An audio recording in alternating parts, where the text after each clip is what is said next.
Hey everybody, I'm Ryan. Today, we're going to talk about Bastion in World of Warcraft. Now, if you like this video and want to learn more about anything I mentioned in the video, links to those will be in the description if I've done them. Bastion is a realm of beautiful skies, Elysian fields and views, with buildings of pristine spires. Bastion is one of the ruling realms of the Shadowlands, ruled by the Kyrians. When mortals die, their souls are judged by the Arbiter and sent to Bastion if they were honorable, loyal, and lived a life of service.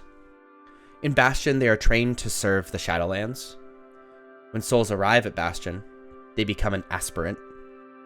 These Aspirants begin a journey of purity that involves trials of humility, loyalty, wisdom, and courage, with a respective paragon overseeing them.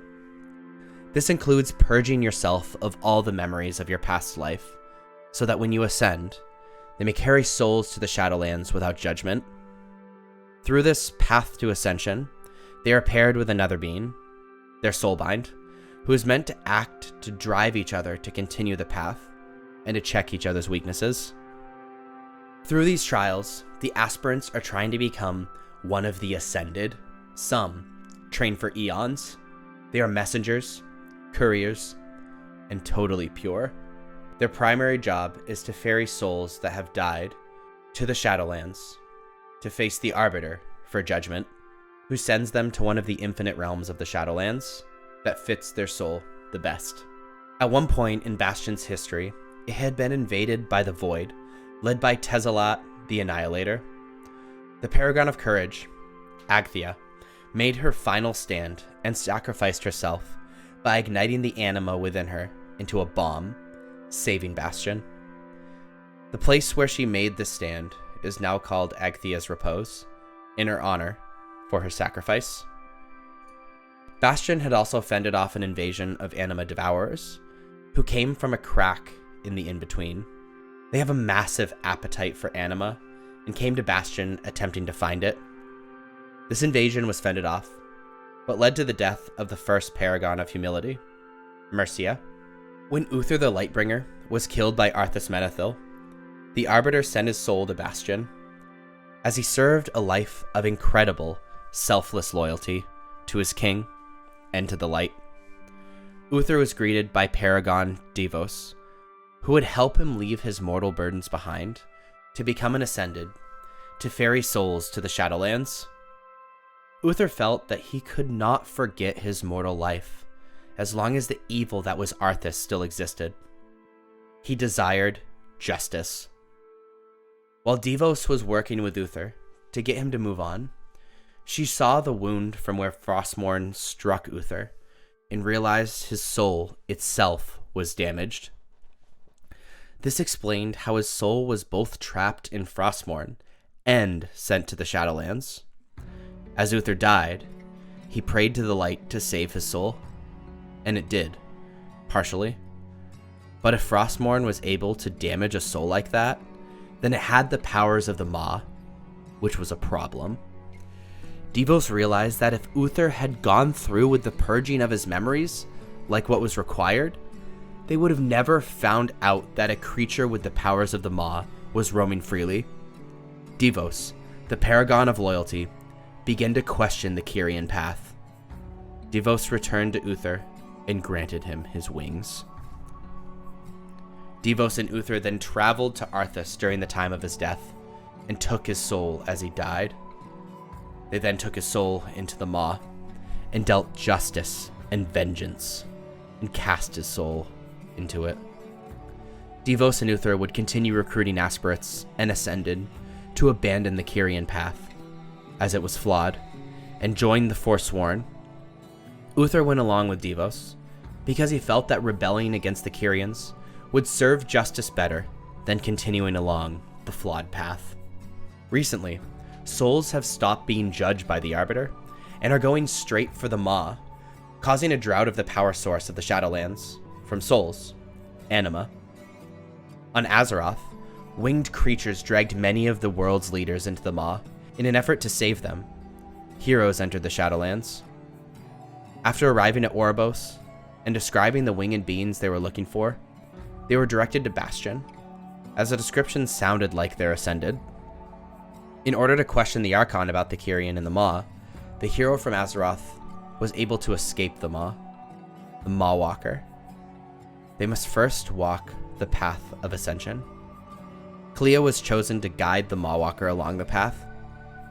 After walking this path and participating in a cleansing ritual, much faster than most aspirants in Bastion would have been able to, the Archon would not see the Maw Walker, as she already knows the news.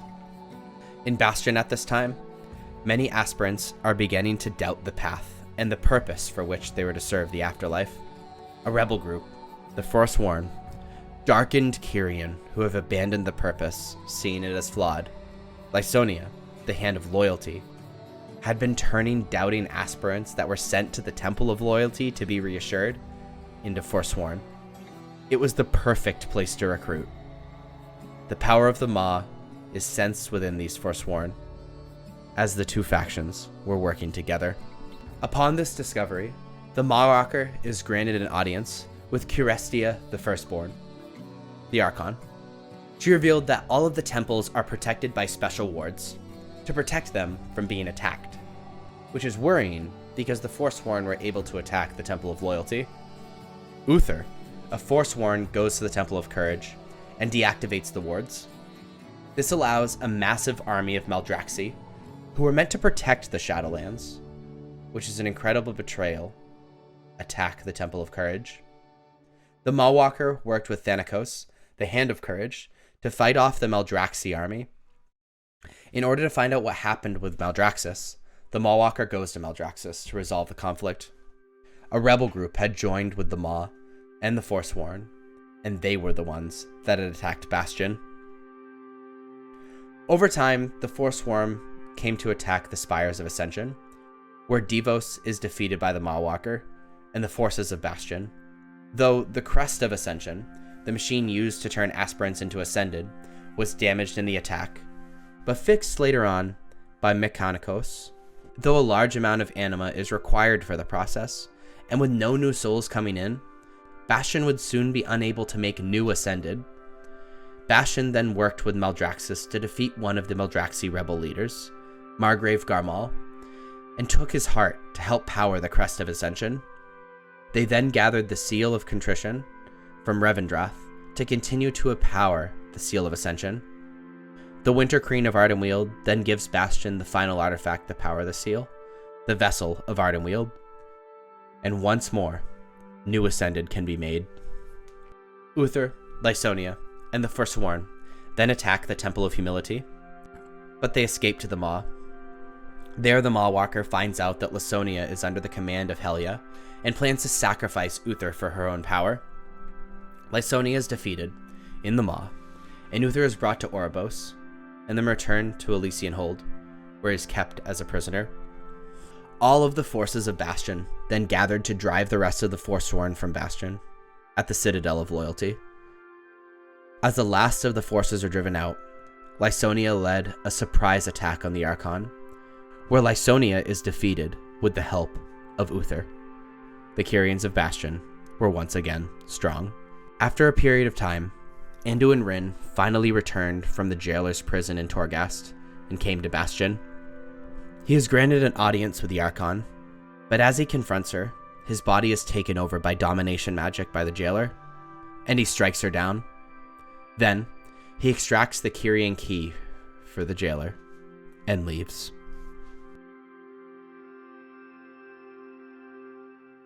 And that's where we have to leave it for now until more of the story unfolds.